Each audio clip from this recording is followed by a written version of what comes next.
ആഗോളതലത്തിൽ സുസ്ഥിര ശക്തിയായി ഇന്ത്യ വളരുകയാണ്. തത്സമയ ഡിജിറ്റൽ ഇടപാടുകളുടെ പകുതി നടക്കുന്നത് ഇന്ത്യയിലാണെന്നാണ് കേന്ദ്ര ധനകാര്യമന്ത്രി നിർമ്മലാ സീതാരാമൻ അഭിപ്രായപ്പെട്ടത്. ഈ അവസരത്തിലാണ് ഇന്ത്യയിലെ ബാങ്കിംഗ് മേഖലയിൽ വലിയ മാറ്റങ്ങൾ കൊണ്ടുവരാൻ കേന്ദ്ര സർക്കാർ ആലോചിക്കുന്നത്.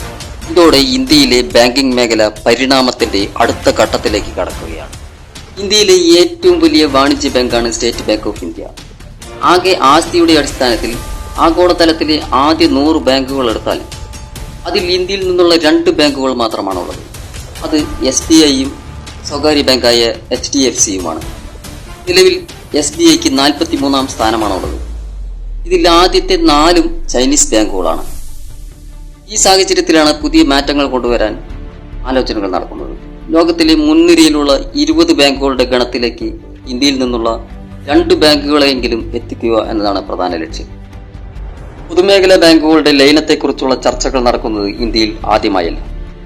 ഇതിനു മുമ്പ് 2019-20 കാലഘട്ടത്തിലാണ് ബാങ്കുകളുടെ ലയനം നടന്നത്. അന്ന് സ്റ്റേറ്റ് ബാങ്ക് ഓഫ് ട്രാവൻകൂർ ഉൾപ്പെടെ SBIയുടെ ഭാഗമായി മാറിയിരുന്നു. രാജ്യത്തെ 13 പൊതുമേഖലാ ബാങ്കുകളാണ് 5 ബാങ്കുകളുമായി ലയിച്ചത്. ഇതോടെ രാജ്യത്തെ പൊതുമേഖലാ ബാങ്കുകളുടെ എണ്ണം 27-ൽ നിന്നും 12ആയി മാറുകയായിരുന്നു. അധികം വൈകാതെ, അതായത് ഈ സാമ്പത്തിക വർഷം തന്നെ വീണ്ടും ഒരു ലയനത്തിനുള്ള നടപടികൾ ആരംഭിക്കുമെന്ന റിപ്പോർട്ടുകളാണ് പുറത്തുവരുന്നത്. State bank of India, Punjab national bank, Canara bank എന്നീ പൊതുമേഖലാ ബാങ്കുകളിലേക്ക് മറ്റ് ബാങ്കുകളെ ലയിപ്പിക്കാനുള്ള സാധ്യതകളാണ് ചർച്ച ചെയ്യപ്പെടുന്നത്. അങ്ങനെ വന്നാൽ രാജ്യത്തെ പൊതുമേഖലാ ബാങ്കുകളുടെ എണ്ണം വീണ്ടും 12-ൽ നിന്ന് 3ആയി കുറയും. Bank of Maharashtra, Punjab and Sindh bank, UCO bank എന്നിവയെ SBIയിൽ ലയിപ്പിക്കാനാണ് സാധ്യത. Indian overseas bank, bank of Baroda, central bank of India എന്നീ ബാങ്കുകളെ പഞ്ചാബ് നാഷണൽ ബാങ്കിൽ ലയിപ്പിക്കാനാണ് സാധ്യത. Indian bank, union bank, bank of India എന്നിവയെ കനറ ബാങ്കിൽ ലയിപ്പിക്കാനുള്ള സാധ്യതകളാണുള്ളത്.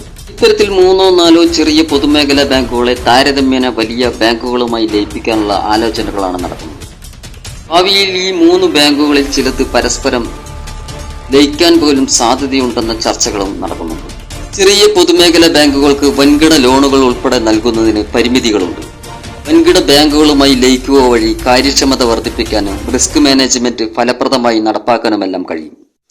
വൻകിട ബാങ്കുകൾക്ക് കൂടുതൽ ധനശേഖരണത്തിനുള്ള ശേഷിയുണ്ടാകുകയും ഇത് രാജ്യത്തെ വൻകിട പദ്ധതികൾക്ക് ഭീമമായ ലോണുകൾ അനുവദിക്കാൻ കഴിയുന്ന വിധത്തിൽ ബാങ്കുകളെ പ്രാപ്തരാക്കുകയും ചെയ്യും.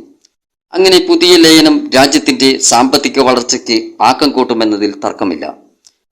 അങ്ങനെ ലോകോത്തര ബാങ്കുകളോട് കിടപിടിക്കുന്ന തലത്തിലേക്ക് വളരാൻ ഇന്ത്യയിലെ ബാങ്കുകൾക്കും കഴിയുമെന്നാണ് പ്രതീക്ഷ.